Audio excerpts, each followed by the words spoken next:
The broadcast is now starting. All attendees are in listen-only mode. All right. Good afternoon, everyone. Okay, hi everyone. This is John Class. I'm the Deputy Executive Director here at AMSUS. On behalf of AMSUS and Vice Admiral Mike Cowan, we're pleased that you can be here for the second AMSUS student webinar entitled "What's Up with Military Residences?" This one's going to focus specifically on the Army. Just a little background on AMSUS. We're a nonprofit, membership-based organization. We offer free memberships to students for 1 year, and after that it's $50 a year while you're still a student. We have our resources, including seminars like this, that will help you grow in the military medical community throughout your career. Please, when you get a chance, please visit our website at amsus.org and learn more about us and hopefully decide to join. I'm going to go ahead and hand this over to Mel Soroy at AMSUS for some quick housekeeping, then to learn more about your military residences in the Army. That note, here you go, Mel. And I'm sorry, we'll be hearing today from Colonel Mike Nelson, Mr. Art Covey, Ms. Linda Deal, and Ms. Patricia Norman, and Colonel Christine Lettieri. Great. Thanks for that, John. And as he mentioned, this is Mel Soroy. You've been getting the emails from me about all this, and we really appreciate everyone being here today. Just a couple quick notes before we get started. If you can please be sure that your phones are on mute, we'd much appreciate this. This webinar is 1 hour flat, so it's going to be done at 1 o'clock Eastern Time. A couple of you submitted questions. We much appreciate that. We're going to do our best to get those answered.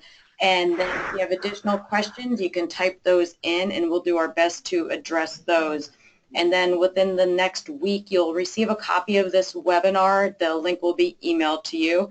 And it will also be on our website, which is amsus.org, which you should be able to see right in front of you. And it'll be posted in the student section, which is a little yellow button located up at the top. And then if you have any questions, please don't hesitate to email me. And that's Mel, M-E-L, .Soroy, S-I-R-O-I-S, at amsus.org. And with that, we're going to get started. So Army, I'm going to hand this over to you. Just going to press a couple quick buttons so that you have full control of this thing. All right. So hopefully you can do this. If you want to pop up your presentation, hopefully this will work. Looks like you have it.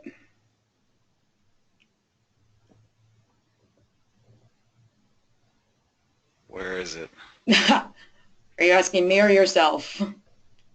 Yeah. Show my screen.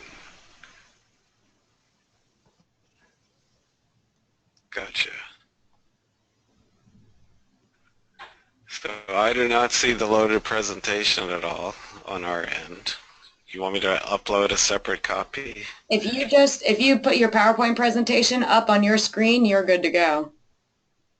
Gotcha. All right, so we will do that shortly. Let me give a few introductory remarks, and then we'll get our presentation up.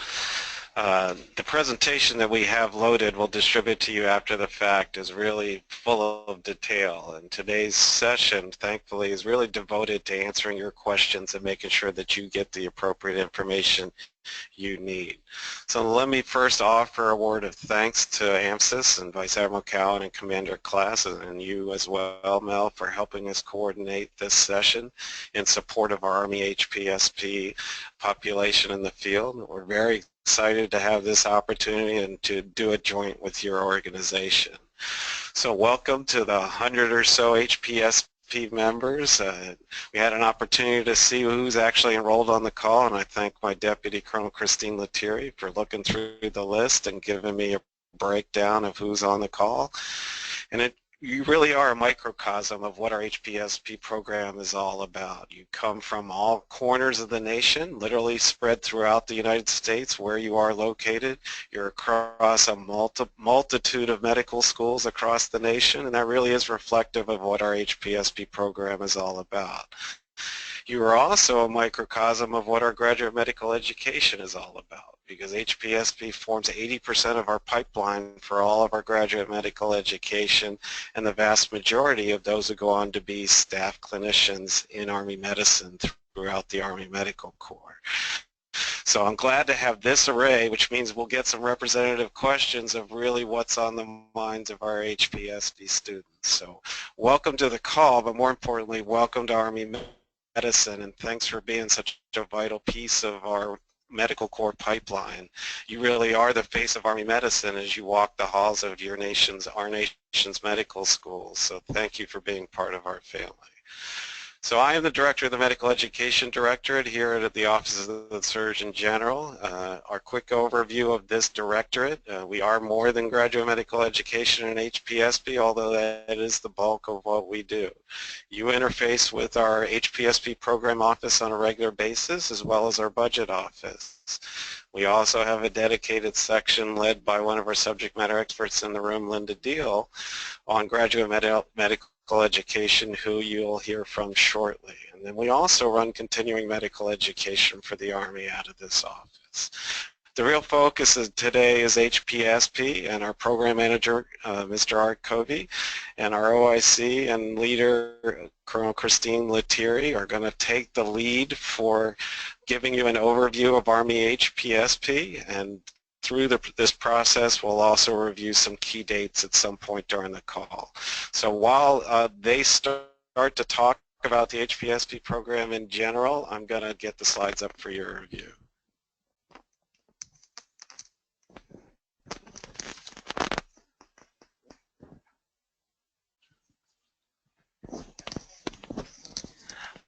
Hi there, I'm Art Covey, and I am the program manager for the HPSP. The program itself, you guys have already done the hard part. You've already gotten into the program. That's the major hurdle right there. One thing we do like to stress to you at this point is that pretty much your recruiters are done with you at this point. My office here, and our office number is 877 MED-ARMY, MEDARMY.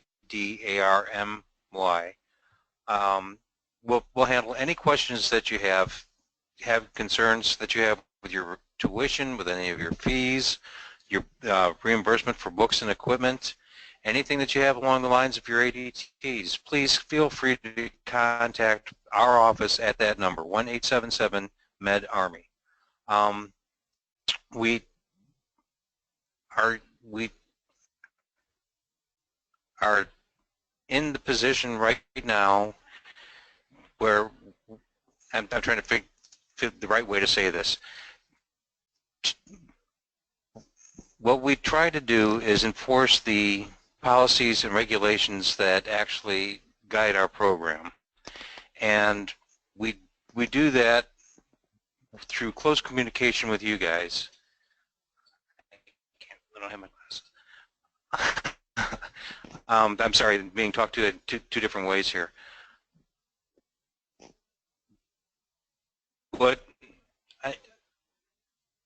What my staff and I try to do is help you in every way we can to try to accomplish your goals and your education. We are not here to be a stumbling block at all, and sometimes it seems as though there's the impression out there that we will try and make things a little bit harder, but there are policies, they're all listed on our website, and it's the staff and I's job to try and enforce those policies while making sure that you're able to accomplish what you're trying to accomplish, be it going to a certain place on an ADT, take your boards a little bit late, or something like that. Speaking of which, the program itself is one of our policies is that we have deadlines for your licensure examinations, both the USMLE and COMLEX. And those deadlines are, we're looking at one of the deadlines right now. It's 15 September for Part 1, Step 1 of the USMLE or COMLEX. There we go. You just missed it, sir. Yep, and your scores are due into the office here by 15 September. Should you not be able to get those Part 1 scores into us by 15 September, you must request a waiver in advance. That waiver has to be requested by June.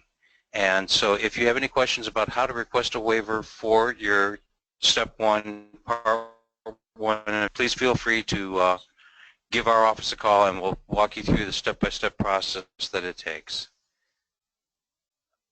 Sir, what else? That's for right now, that's an overview.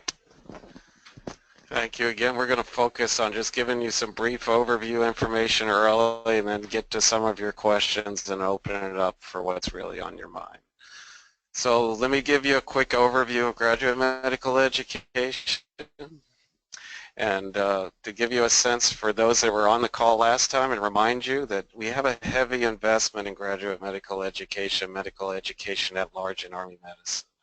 I'd venture to say that having a third of all of your active duty medical corps officers engaged in GME at any given time is a statement upon itself. We have the largest GME platform in the Department of Defense, and currently we have 1,528 physicians in training, with the large majority of them training in an Army or DoD facility. In fact, those of you, all of you on the call applying for initial residency will be expected to train in one of our facilities, and we're excited and looking forward to having you amongst us. We have a vast array of teaching hospitals, 10 in particular, and a large selection of residencies and fellowships. They're all in great standing and they're all of high quality. We have a 95% first-time specialty board pass rate, which far exceeds that in the civilian sector. So we're very happy that you're involved and will soon be amongst our midst in graduate medical education. And as you've heard from Mr. Covey, and we'll hear from the other parts of the HPSB team, we're happy you're part of our family of medical education, even currently as our HPSP enrollees. So at this time, we've received about 4 or 5 questions in advance, and we're going to turn it over to Ms. Patricia Norman, who's going to read and address some of those questions. So for the rest of you, as things come up, start to use that chat window, and we'll try and add and address those questions after we get through the pre-submitted ones.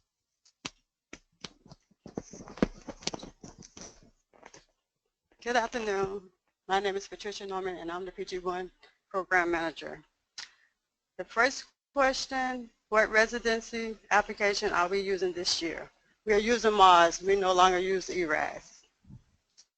The second question is, what is the deadline for submitting the residency application? 15 October is the deadline. Everything must be submitted, all documents. When is the last exam date accepted for taking the Step 2 CK while meeting the score submission deadline requirement? Mid-September, because usually it takes 4 weeks for the scores to come in, so if you want to get it submitted by 15 October, you need to have it taken it by mid-September. The next questions I will pass over to Colonel Lettieri. Hi, this is Colonel Christine Lettieri. The question was, how do the residency interviews work? So in regards to the residency interviews, we recommend that when you do your ADT rotations, with preferably your 3rd and 4th level ADTs done at your some of your top choices for where you're looking at it for residency locations. So you will have the opportunity to interview while there. And especially some of our more competitive specialties, I would recommend interviewing with the residency programs that you do not get to do a rotation. And those can be a phone interview. You can reach out to the program directors, or typically they'll have a designated person. That information and point of contact will be on our website. If you look there to go ahead and set that interview up over the phone, I would recommend reaching out at least a couple weeks in advance. Their schedules can get very busy around that time. It is also an option. Some students will ask about going out and interviewing in person. That is an option. It would be at your own expense to go out and potentially spend a couple days with the program, seeing if that's a good fit for you, and also having the opportunity to interview in person. The last question that we got, we're also along the theme of your application, what are the letter of recommendation requirements? Typically, we recommend 4 letters of recommendation. It is always helpful when you're applying to military programs if you are able to get a letter of recommendation from one of the military sites that you are rotating at. That can be very helpful for your application packet.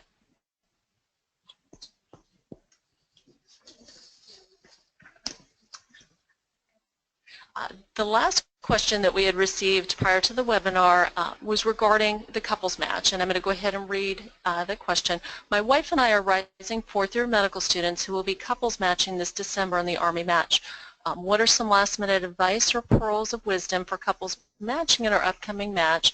And specifically, they were looking at different specialties, one of which into a competitive surgical subspecialty. You will have the opportunity when you're doing your PGY1 application with Ms. Norman as the point of contact.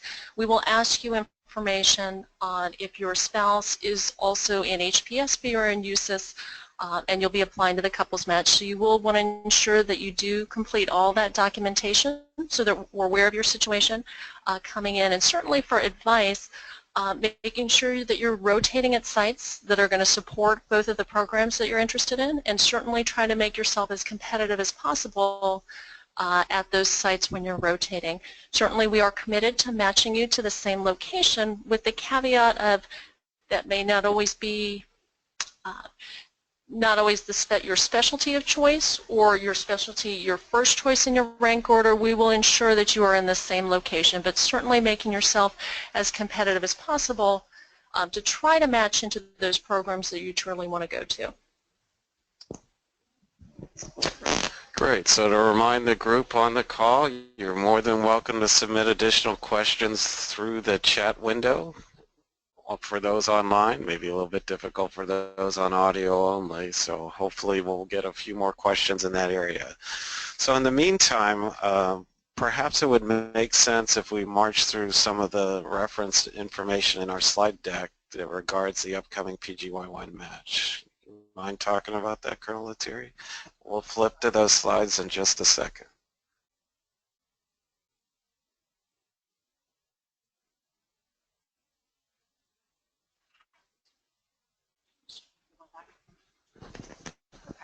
So this is Colonel Lettieri again. Just to highlight these slides, we just pushed or published on the MODS HPSP site the annual medical education update. So this information is available to you in that format as well. But just to go a little bit over some of the key points for the PGY1, or you'll hear the term internship, or perhaps even an older term of FIGME match. Just a reminder that all obligated medical students, for those of you in HPSP, also the approximately 20% of students that will come into our GME out of AMSUS, and then we do have a small number of ROTC educational delay. You're all required to apply to the Army match. All the updated application instructions will all be released in the early July timeframe. And as we had talked about just a couple minutes ago, certainly encouraging your 3rd and 4th level ADTs at your top residency choices. Cannot stress the importance of getting out to those sites, looking at if that location, if that program is a good fit for you. And as we were talking about in reference to the interviews, certainly encouraging contact with all the program directors in the specialty, recognizing that many of our specialties have multiple residency sites, and you're most likely not going to be able to get to all of those sites. Certainly reaching out to the program directors, they're always excited to talk about their programs if you have specific questions, also doing phone interviews. And for the match, we use a computerized match, which is similar to the NRMP or civilian match. In that, in your application, you'll have the opportunity to rank the programs within that specialty. And then the program directors of the programs that you've listed will be ranking you. Your rankings are kept confidential to those program directors. And then from there, the computer will sort and match from there.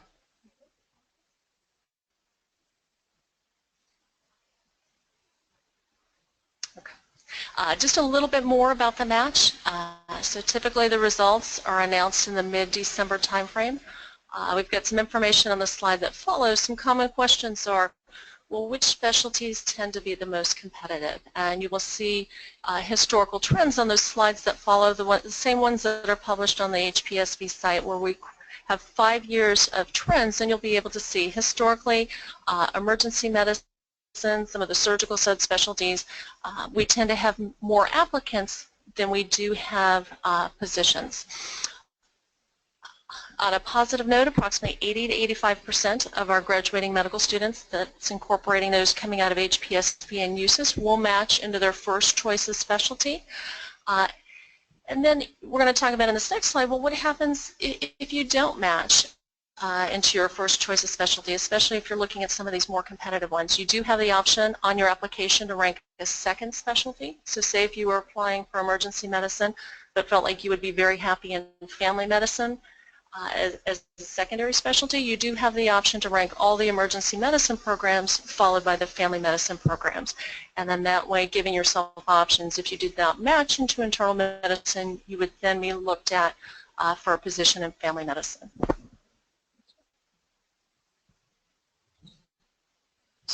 going to go ahead and cover one more slide, and then we'll see if we can questions. I wanted to talk about options because I find this is certainly a question or a situation that can create a lot of stress for students. Well, what happens to me if I don't match into my primary specialty?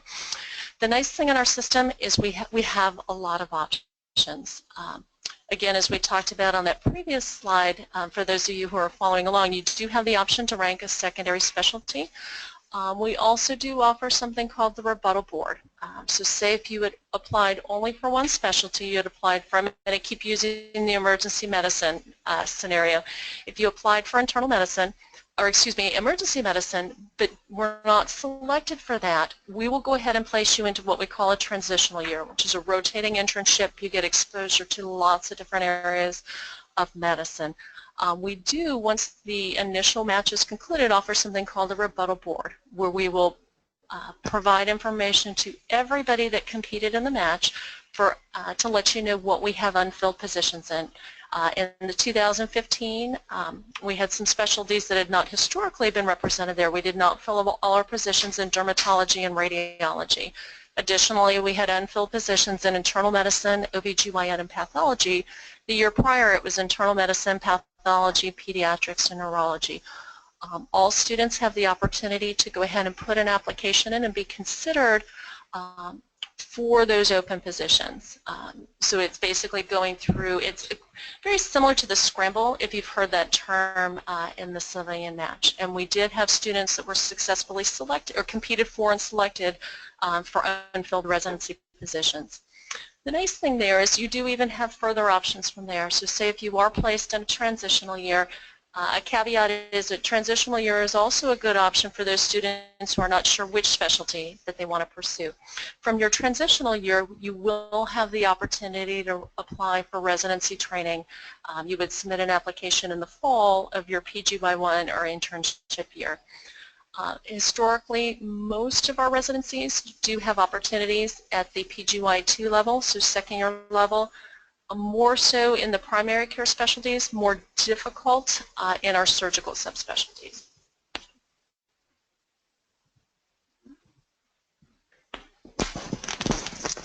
Great. So still we'll take any questions from the field. Feel free to use the chat window. What I thought I would do now at this point is go over a couple of key dates for HPSP. So let me back up to that slide for you.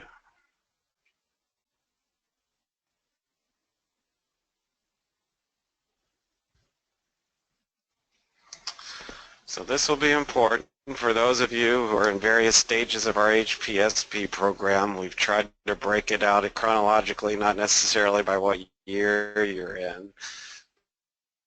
The most important dates is the opening of the GME selection board, which occurs typically either the first or second week of July every year. This year it happens to open on 1 July 2016.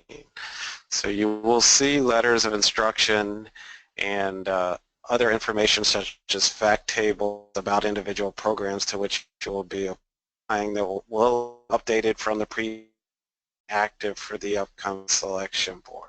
So you can go on the mod site now and see what information was disseminated for the previous selection board, and there's typically not a lot of drift, but it's very important to get the most up-to-date information the year in which you are applying, so don't rely on old information. On the 31st of August, that application window actually closes mainly for the residency, those applying to residencies. 15 September, our third years will need to make sure that their step 1 scores are into this office. 15 October, the PGY1 Selection Board application window is most pertinent to this audience. The fourth year, step 2 scores are due also on that date of 15 October. On 31 October, even after you submitted your initial application in the middle of October, we understand that some of you are in the middle of some rotation, have a change of heart about locations, and even in some rare program, and wish to kind of readjust or had some second thoughts and sleepless nights. So what we would recommend is that you email Ms. Patricia Norman here in the medical education office with that change of heart, and we'll make sure that your profile gets updated. But the last chance to do that is 31 October, when we have to lock the system and enter into our rigorous review of the application packets and the conduct of the automated match that you heard described previously. 14 to 17 November is indeed a Joint Services GME Selection Board, so that is, yes, a tri-service effort. We are all selecting our GME trainees at the same time. You as a group of Army trainees are treated separately as a component of that tri-service effort.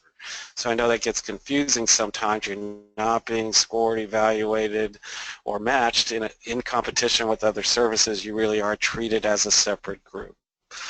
And I can't remember, but I believe Colonel Lettieri and others in this audience or in previous have already told you a bit about the match itself. Much to the chagrin of some of my program directors, that match algorithm is actually in favor of the applicant, so something important, certainly something that you'll benefit. So take great care in when you rank your facilities and where you'd like to train. And I can't encourage this enough. If you're interested in a specialty, we all know you're going to be interested in a top 1, 2, 3 training locations. If they have multiple, you need to interface with every program director in that specialty to make sure all options are open. The more you know, the more chances you're going to be in that 85+% who match in specialty and preferred location. Mid-December, the actual match results are released, so you will see that, and then you'll have the opportunity to participate in the rebuttal/scramble board that Colonel Lettieri just described for you. On 15 February, our fourth years also have, I think that's the PE score, so that's right. So I failed to recognize it was the CE part in 15 October, and then the part 2 for PE was due on 15 February. So those are some key upcoming dates. There are always more, and I'm very thankful that Mr. Covey is in such great communication with you. He always provides up-to-the-date reminders that this information is due, and the staff here is good about collecting it, but we really do appreciate when you keep in mind ahead of time when these key dates are and proactively get that information in. Okay. So let me talk a little bit about some GME issues that come later in the talk itself. Some of the frequently asked questions that we get.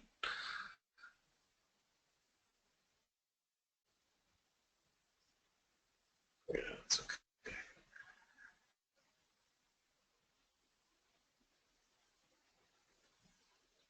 Sure. Hi, this is Colonel Lettieri again. While Colonel Nelson's pulling up some additional slides, I realized I had forgotten to talk about civilian deferments. This is a common question that we get in our office, and I realize there's some key differences when you look at Army GME versus the Navy and the Air Force regarding civilian deferments, and wanted to put this information out in the forum to hopefully be able to address some of those questions. Certainly your expectation should be that you're going to match into a military and Army residency program. Looking historically, maximum of approximately 1 to 2% of students will receive civilian deferments, including there are years where that is 0. The needs of the Army dictate whether or not we will do civilian deferments, meaning in particular if we have a need to train, in particular some of our surgical subspecialties beyond what we can train internally. We will look at civilian opportunities. Also for students with very extenuating family circumstances. So certainly if there are issues that we need to be aware of, please during the application process write to Ms. Norman, call Ms. Norman, let us aware of those, or please make us aware of those in cases there are things we can do if we need to keep you in a specific geographic area. But unfortunately we cannot help if we're not aware of those circumstances. So please reach out to us and let us know if there's something going on that we need to be aware of that may affect your match results. So with that, if in mid-December when you're notified of your match selection, you must withdraw from the civilian match if you are selected for any military PGY1 position. That's important to remember, and I will get that question from students in particular if they have not matched into their specialty of choice, whether or not they can remain in the civilian match and hopefully compete for a position there. Although I realize that's a very disappointing and challenging situation, the answer is no. You must withdraw from the civilian match if you are selected for a military program. Also, in the chance you are granted a civilian deferment, it is not authorized for a combined training program such as a Med-Peds program. It's only for the specialty that you have applied for in the military match. And before turning it back over to Colonel Nelson, just wanted to further elaborate on the fact of please do not hesitate to reach out to any of us. We had talked about specifically Ms. Norman with questions with your application, the couples match, civilian deferments, but certainly please do not hesitate to reach out to any of us. Certainly if you have questions regarding how to structure your ADTs, the logistics of how to schedule your ADTs, not sure what your strategy should be for them, knowing that, well, I have 2 ADTs and there are 6 residency programs, how should I do that? Please, we're always happy to help, and don't be afraid to reach out to any of us. Thanks, Colonel Lettieri. So what you see before you is a typical life cycle for a medical corps officer. Or this pointer, or whether you can see my pointer or not. But it begins right here on the left-hand side of the slide with our pipeline for Army medicine and the Army Medical Corps. We have two major sources for those entering the medical profession for the Army, one being you all in the HPSP program, and the other the graduates from the Uniformed Services University. So by far, the HPSP program is our most vital source because you provide 80% of our medical corps officers down the road. So as you've heard today and through the literature you've received, you are required to apply for a military internship and residency. This is the default pathway, and 99% of you will indeed train in one of our DoD and Army high-quality GME programs. So great opportunities for you. The default pathway after an initial residency is to go out and do a utilization tour. We use that term broadly because it could either be, and most commonly, an assignment to a clinic where you can practice in your profession, consolidate your clinical skills, prepare and pass the board certification exam so that you're board certified and have had a chance to really make you good at your craft and your learned specialty. Others may launch into operational, depends on your specific interest, and others may pursue pure academic tracks. So that's the initial default pathway, and then considering coming back for fellowship training at some point in your career or continuing on in your career tracks, either be it clinical, operational, academic, executive, or even research, are all open to you. Now you will ask, I'm sure, that in the civilian sector it's very common to train straight from a residency and launch right into a fellowship. So that does indeed happen in Army GME as well. It is typically driven, it is always exclusively driven by the needs of the Army. So whatever predicted need in that subspecialty down the road may drive the need to pull people straight from residency if the interest is there. And we also take into account the interests of the individuals emerging from residency, as well as the program needs to make sure that they're of a viable size and continue to execute in an efficient fashion. So you'll ask, if this is a default pathway to go from residency to utilization toward a GME, how much actually does train straight through? So it's a great question, and we are certainly transparent in our office. I want to make sure you get that answer. So to give you an example of what happened this last board, of all the fellowship subspecialty training programs in which we placed trainees, 40% ended up coming out of residency.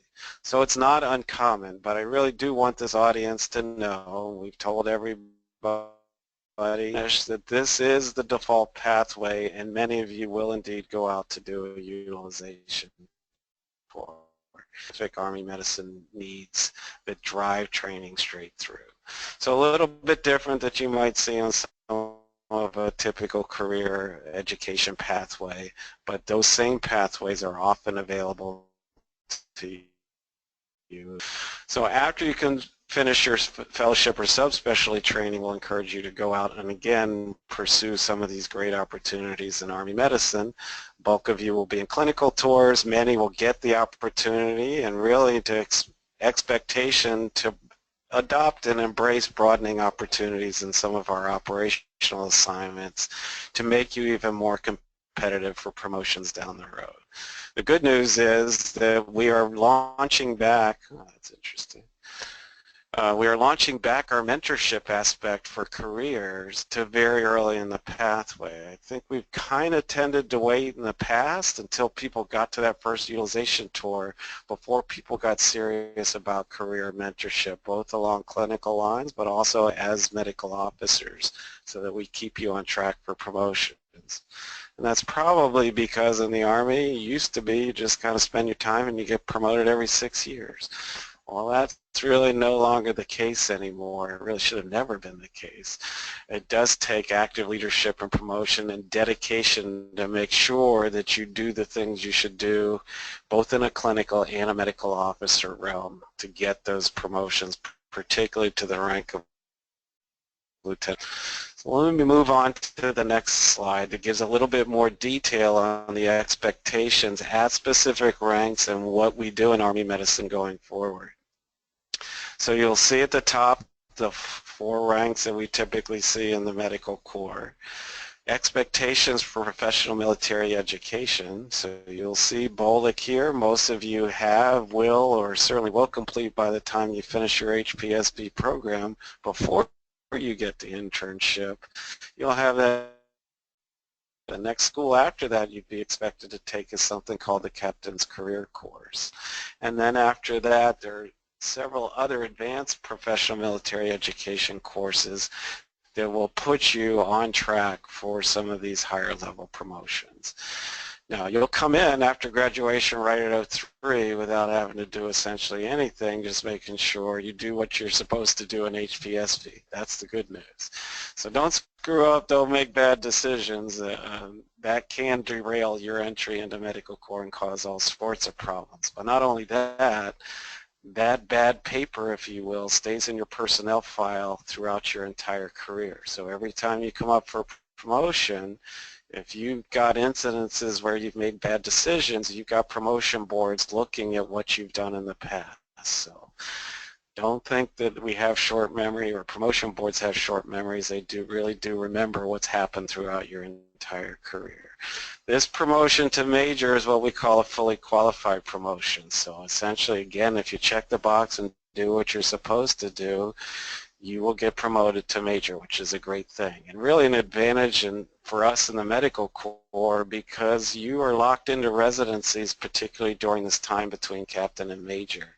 So unlike our brethren in the line who have opportunities to go out, do great things, perform well above their peers, etc., and accumulate great evaluation reports that make a competitive promotion to 04 a possibility, all you are required to do is do exactly what has been asked of you in your residencies and to do the schools that you're supposed to do.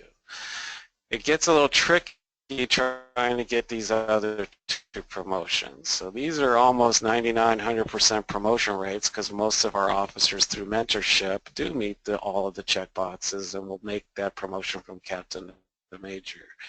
Getting to be an 05 or lieutenant colonel or an 06 or colonel is process, and those selection rates for when you first are looked at for those are in the 60%, so it's by far automatic.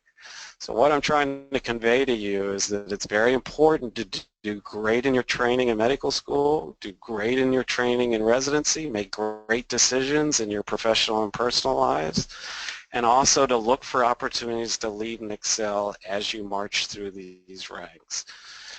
The promotion boards will look at where you are actually performing your duties and see whether or not you're performing duties that correspond to the rank to which you are being evaluated for promotion.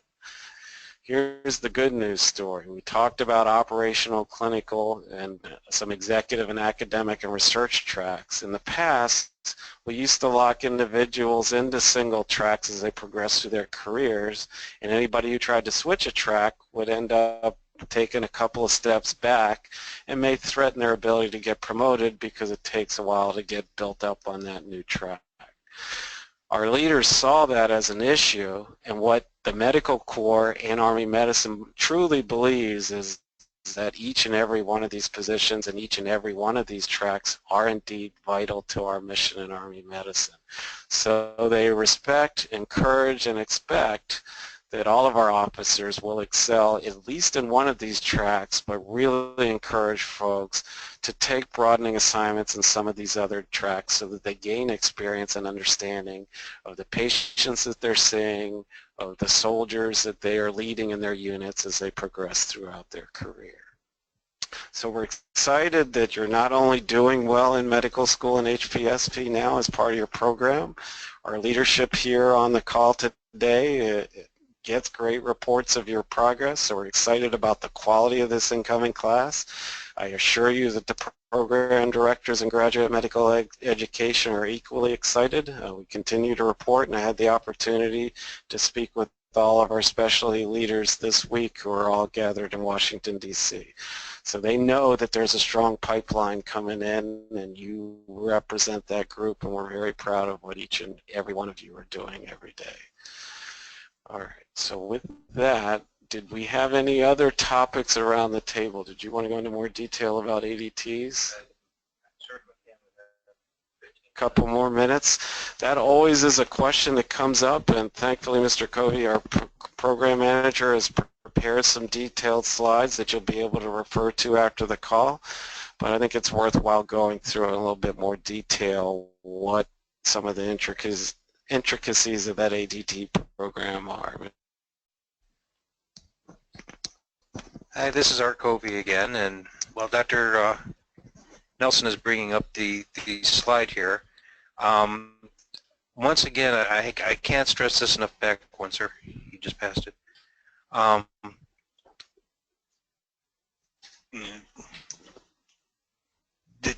This is all policy driven, and there's rules out here as to why we do things the way we do them.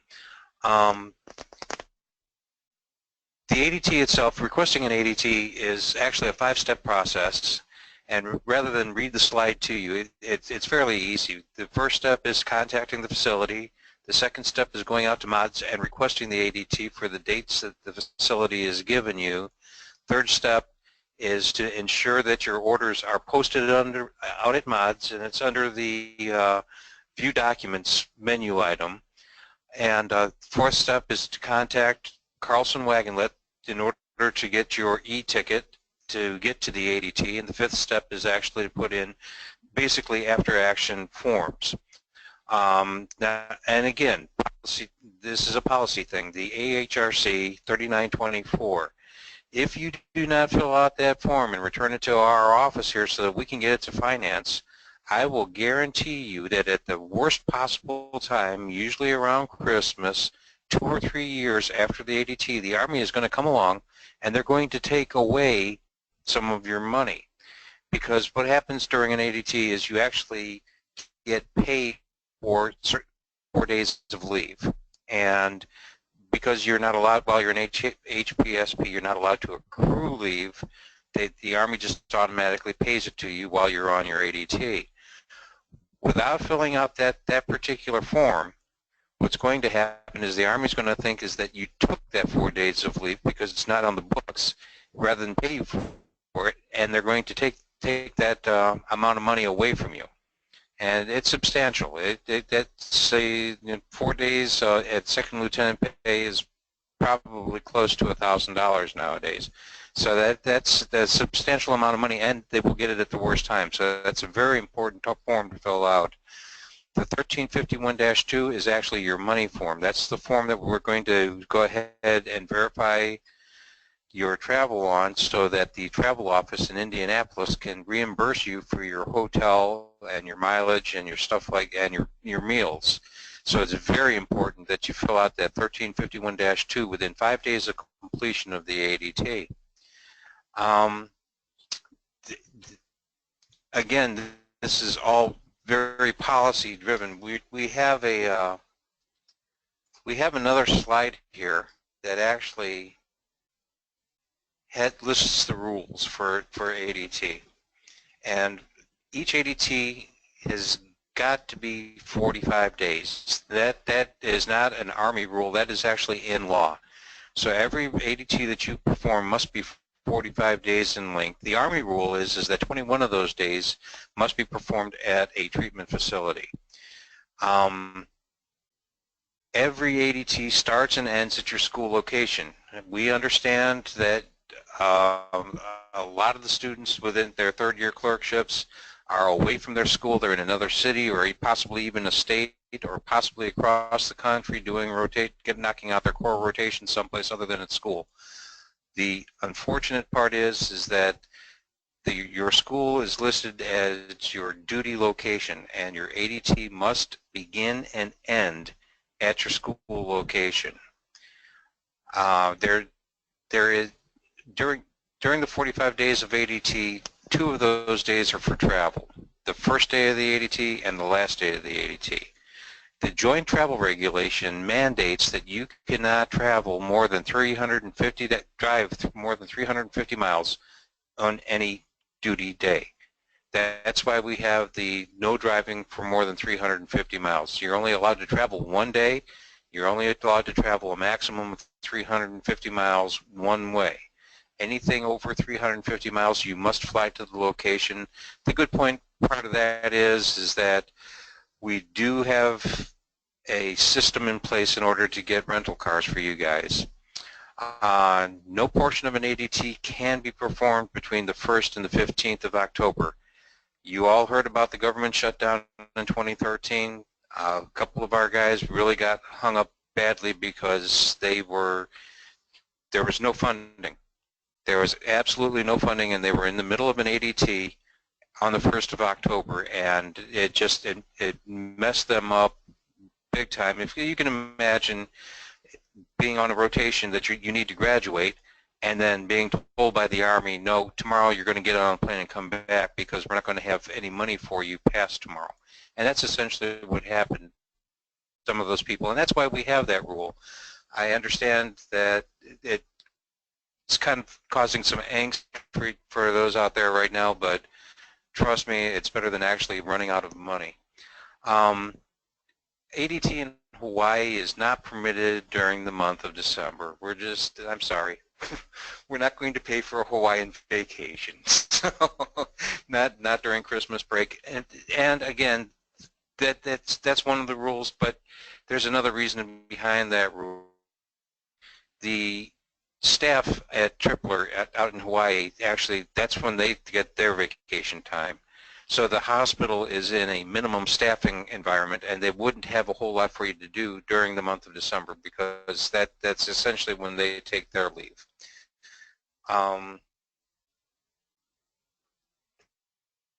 Is it for the ADT? Thank you, Mr. Covey. What we will do is probably Roy at our end. I can't believe it's questions, because I'm sure there are plenty. We certainly apologize directly with you, and we will look for this again in a more interactive fashion, either with our colleagues at the or something here from our office, but certainly stand by for opportunities because we're dedicated to meeting your needs and answering all your questions. And again, please feel free to contact us directly with your individual circumstances, request, or need for mentorship or coaching, because we're at your beck and call. That number again, 877-MED Army, A-R-M-Y. Here, I can't even spell it. How about that? So pretty easy phone message to remember. So at this point, Mel, we'll turn it back over to you and thank all of our attendees for listening to us provide what we think is important points of really what our most vital medical core pipeline program is in the Army. And again, welcome and congratulate all of you in the audience for being part of Army medicine, and let us help you as much as we can. Back to you, Mel. Great, thanks. Well, wonderful presentation. We much appreciate all of your time. So as I mentioned at the beginning, you will get a recording of this session within the next week. It'll probably be much shorter. You'll get the slides that they have presented and the audio. So that will come to you because you were registered, so we have your email. It'll also be posted on our site at AMSUS.org in the students section, which is a yellow button at the top. So if you have any colleagues who couldn't make it or know of anyone who wanted to register and it was full, please pass that information along to them. And you just received the information, the contact information for everyone here. So feel free to contact them, but if you happen to miss any of that information, you can always contact me and I will pass it along.